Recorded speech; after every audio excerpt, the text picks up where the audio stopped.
সূর্যের কি হলো, সে কি হারিয়ে গেছে। সূর্য কোথাও খুঁজে পাওয়া যাবে না, আলো পাওয়া যাবে না, অন্ধকারে সারা পৃথিবীতে কান্না বেড়ে যাবে। এবার রব বলবে সূর্য উঠো। সূর্য পূর্ব দিক থেকে উঠার সময় পাবে না, পশ্চিম দিক থেকে উঠা শুরু হয়ে যাবে সূর্য।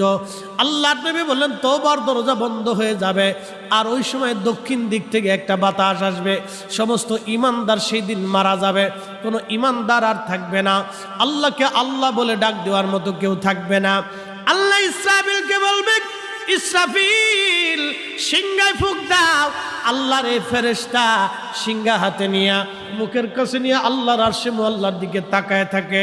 একটা সেকেন্ডের জন্য এদিক আর ওদিক করে না। কখন রব হুকুম দিবে সিংহায় ফুৎকার দেওয়ার জন্যে, যখন সিংহায় ফুৎকার দিবে, কুরআন বলতেছে ইদাস সামাউ ফাতারাত, আকাশ ভেঙ্গে ভেঙ্গে ভেঙ্গে ভেঙ্গে পড়তে